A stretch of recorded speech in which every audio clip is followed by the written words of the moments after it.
In 10 years, Bulgaria lost 845,000 people, which is the biggest drop in modern history and the biggest drop compared to other countries in Europe. Bulgaria is a country in southeastern Europe and is often called a country that everybody wants to live. Why is that, and why did we decide to move here? Bulgaria's population was around 9 million in the 80s, but it dropped to about 7 million in 2018 and is expected to drop to 6 million in the next 50 years. We moved to the capital, to Sofia, and compared to other capitals where we lived, I personally wouldn't say that it's empty here. Streets are full of people, nobody is running away. And most of the people who are living are actually living in the small villages and towns in search of a good job. And the reality is, salaries in Bulgaria are one of the lowest in the European Union, and it's obvious that young Bulgarians, young professionals are seeking jobs elsewhere. But I do hear that more and more Bulgarians that have emigrated are now actually seeking for a way to come back. So from my impression, the main reason for leaving is not because Bulgaria is such a bad place to live. In fact, I do think that Bulgaria is a beautiful country and life here can be pretty good. So why did we move here, and why would I personally recommend everyone who can work remotely to move here too? If you can work remotely, I think this is one of the best countries to move to right now. Bulgaria is part of the European Union, and people are moving out to other countries in the Union in search for a job. But that actually was our first criteria when we were searching for a new country to live in. We wanted to stay in a country that is part of the European Union. My husband is from the Netherlands and I'm from Russia, so for us to even live together somewhere, I do need to get a residency permit. So one of the benefits of living in a country that is part of the European Union is that once you get a residency here, you are also free to travel to other countries in the European Union and you don't need a visa. So that might be a huge benefit who is a digital nomad or wants to travel freely in Europe and doesn't want to have a hassle with visas. I know that for people from US or Canada, it's much easier to get a long-term residency in countries like Montenegro, Albania, Serbia, and here in Bulgaria you will need more documents. But as I just said, once you get the Bulgarian residency, you are also free to travel in other countries in the Union. But with the Albanian residency, for example, you will not be able to do that. Albanian residency will only give you the right to stay in Albania. Same for Serbia and Montenegro. The path to residency here in Bulgaria is very straightforward, especially if you hold a passport of one of the countries in the European Union. It will take about 4 working days plus some time to fill in the documents and find the apartment. But if you hold a passport from somewhere else outside of European Union, it is going to be more complicated. You will need more documents, but there are still several ways to do it. The first option is the easiest. If you have a partner, even unregistered partner, so you don't have to be married. If you have a partner who has a European Union passport, then you come here together, or maybe they are already here, and they get a residency in 4 days, and then right away you as a partner can apply. It will take about a month or two depending on how busy the immigration office is, but then you're all good to go and you can get yourself a residency for 5 years. The second option is for people who work remotely and own a business. And it can be a bigger business, or you can be registered just as a solopreneur, so it's only one person business. But if it's registered somewhere else, not in Bulgaria, then you can get yourself a trade representative visa. So de facto you will be establishing a representation for your business here in Bulgaria. This is how it will look on paper. And the fact is you are just moving yourself to Bulgaria. The third option is for people who are retired. There is a visa type specifically for people who are retired and can support themselves financially. The income requirements are relatively low. They are just above the minimum salaries in Bulgaria. The waiting time again will be 1 to 2 months, depending on how quickly you can get all the documents. To get a residency, you also need to secure a long-term rent, and that was a second major factor for us when we were searching for a place to relocate to. Everywhere we were looking at, specifically Germany and the Netherlands, the rents are just sky high. And I know that inflation right now is everywhere in the world, in every major country, in US, in Canada, in UK, in Australia, everywhere in Europe. People are saying that rents are growing and growing and growing, and it just doesn't stop, and it becomes more and more. So many people right now are also searching for a new home.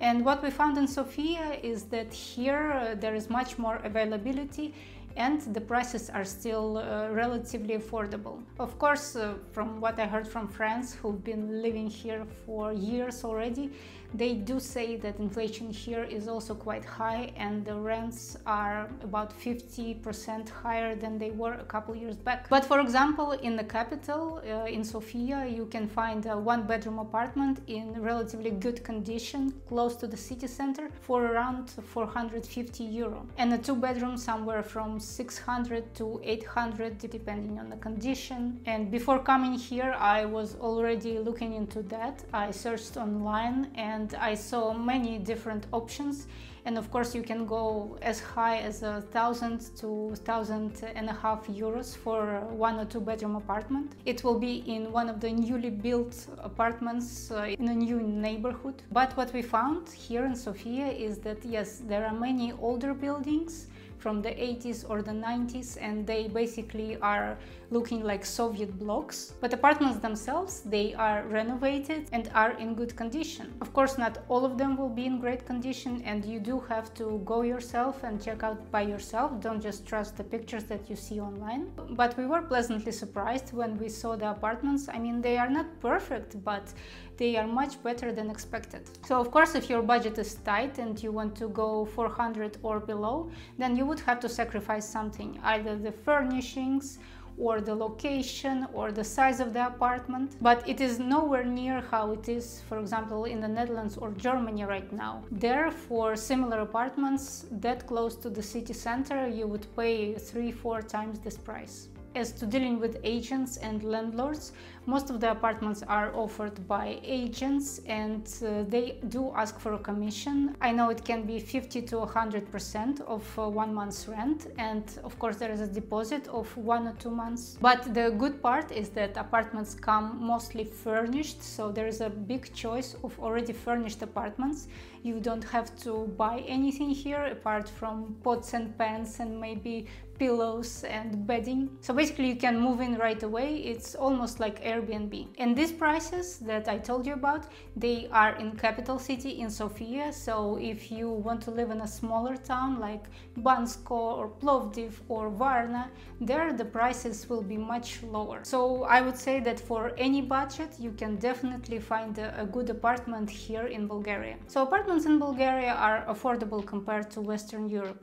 But what about the actual costs of living? I have this chart with official statistics that claim that cost of living in Bulgaria is 43% lower than average in the European Union, and only Bulgaria is a bit more affordable. On the other hand, I have our first-hand experience over the last 6 months here. So far, if we exclude rent, on daily expenses such as groceries, eating out, coffee shops, household items, we as a couple spend relatively the same money as we did before, living both in Germany, and maybe about 20 to 30% more than in Vietnam. It is around 1,000 euro for a month for 2 people. Groceries at the supermarket, I would say, are similar prices to Germany.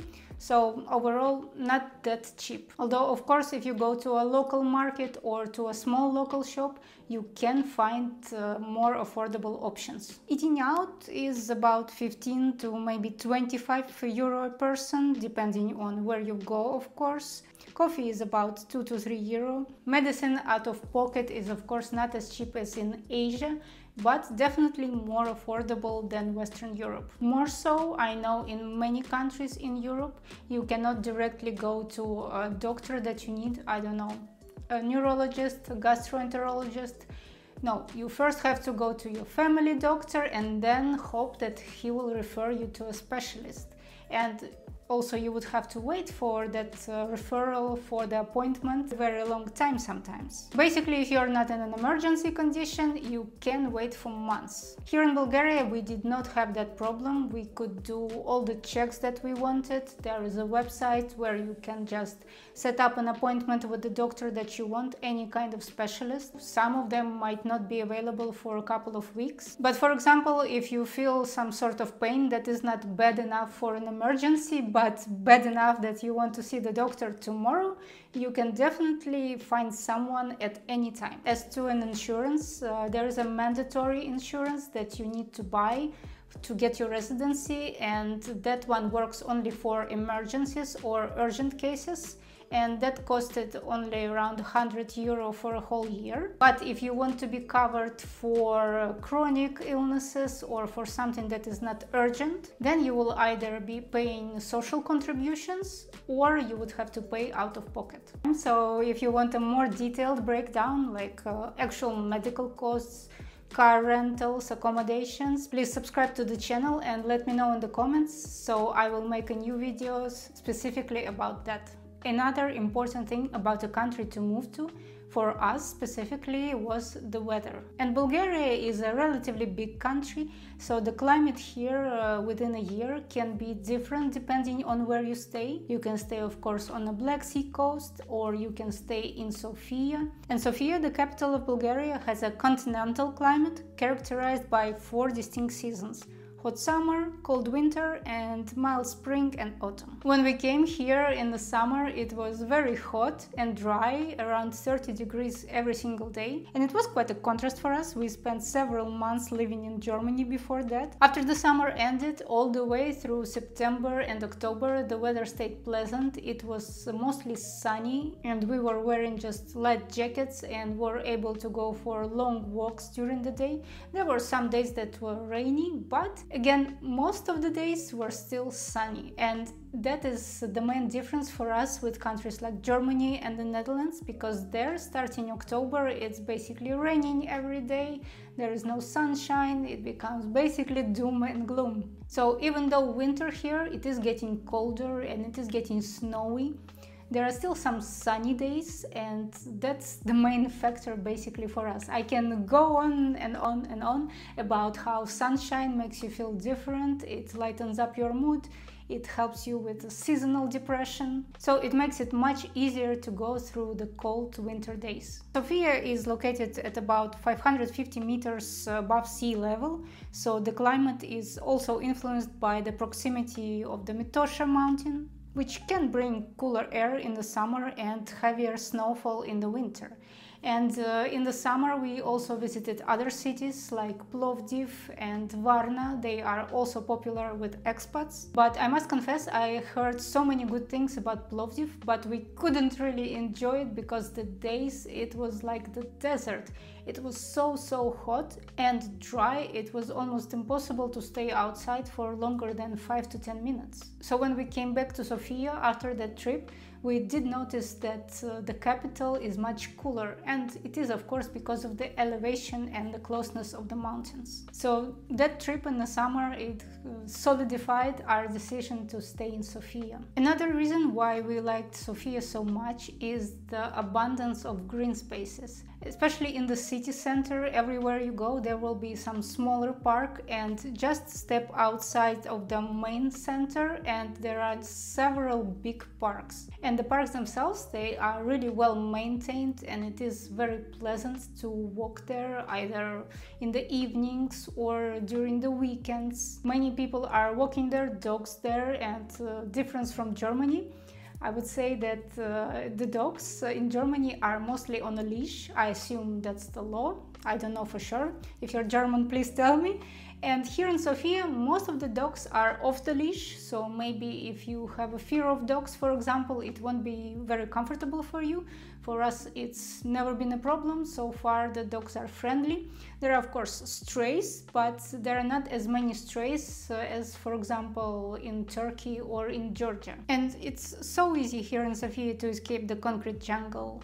And popular weekend hike is Vitosha mountain that can be seen from anywhere in the city, and it's also reachable by public transport. It's also easy to go with public transport within 1 hour to Bankia town or Panacharova lake and just spend your weekend surrounded by nature. All in all, if you love nature but also want to have the conveniences of the big city, Sofia has it both. Talking about what you can do on the weekend, short trips are very easy. Sofia has a well-connected airport, and it's easy to fly to Italy, Germany or Turkey within 1 or 2 hours flight. I even sometimes monitor the flights online, and recently saw just a 38 euro both ways flight to Bari in Italy. This is a perfect weekend getaway for really cheap. There's also an overnight train that goes directly from Sofia to Istanbul, and I myself do plan to take that train once.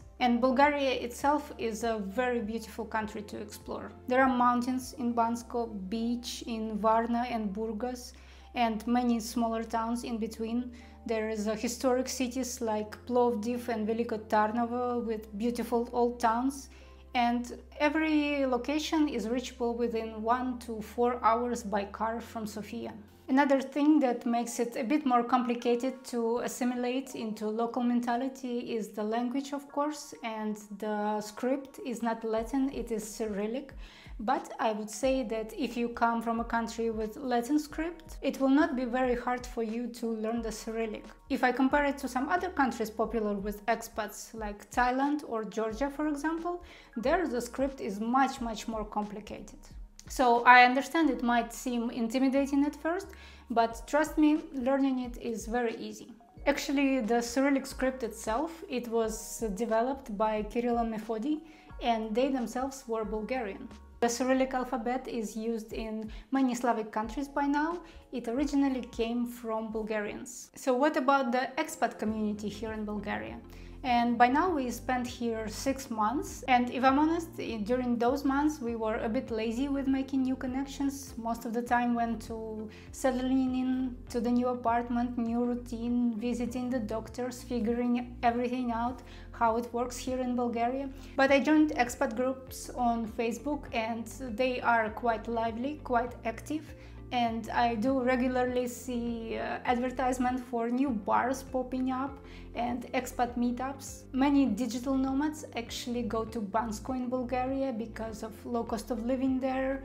Expat community, co-working spaces, it's very famous for that. Retirees usually go to the Black Sea coast, to Varna, to Burgas, and here in Sofia I feel that it is more students, young professionals, and of course startups. I do notice that mostly younger people and middle-aged people, they speak English, and it was not a problem for me to find English-speaking doctors and English-speaking accountant. Even our agent who helped us with apartment, he also speaks good English. In Sofia itself, I already see that there are many coffee shops where people just sit and work, and many co-working spaces with affordable prices. But we did end up choosing Sofia for yet another reason, and it is very good infrastructure. Here in the capital, public transport is affordable, reliable and clean. There is metro, trams, buses, there's a taxi app. There's finally sidewalks that we were missing so much when we lived in Asia. There are surprisingly many shopping malls. And if you're not a shopping person yourself, trust me, having a mall nearby can save you from the heat, can save you from the cold, can help you if you need a public toilet, can save you when you are hungry because there are restaurants, there are fast food options, there's a movie theater in the mall, there is a supermarket. So basically having a mall in your neighborhood gives you something to do on the weekend. I know in some countries shopping malls are only shops and maybe some eating options, but here it's so much more than that. And in Sofia alone there are at least, I don't know, maybe 5 to 10 big shopping malls where you can get everything you want. In Sofia there is also a good selection of restaurants and coffee shops. Of course, this is not Dubai or Bangkok, you will not find such big variety. But we already have our favorite places to go for coffee, for pizza, to celebrate something, rooftop bars as well. Another thing that is quite decent here in Bulgaria is one I already mentioned, it's the medicine. As I already said, seeing a doctor is very easy. It's very affordable compared to Western prices. I have heard from a friend from Germany that he already did shoulder surgery here and it was much more affordable than back home. There sometimes can be a language barrier, but it is not a very big problem to find an English-speaking doctor. So definitely if you come from US or if you come from a country where you cannot see a specialist doctor without a referral, then definitely here in Bulgaria you will be pleasantly surprised. And what about the taxes here? Of course, if you're moving here long term, tax is crucial for you. And ta-da! Here in Bulgaria it's only 10%. It's one of the lowest options that you can find in the European Union. It is 10% both for business if you want to start a company here and for private income if you are a freelancer. Again, if I compare to Germany and to the Netherlands, where you can give away up to 50% of your income for the taxes, here in Bulgaria it's a completely different story. Of course, you will be paying something on top of that 10%, like social contributions, but in the end, if you are working remotely and you can afford to move here, I would say this is your best option in the Union. Like I already mentioned, it's relatively easy to find a local accountant who will speak English and help you with all the processes. So if you're thinking of relocating to Bulgaria, but still weighing in all the pros and cons, you're in luck. We are planning to have Bulgaria as our permanent home base, and on this channel I will share more details about living here. And it's been 6 months so far for us, so the honeymoon period is over, and naturally we will start seeing more of the downsides and maybe also more positive sides, which I will share with you on this channel.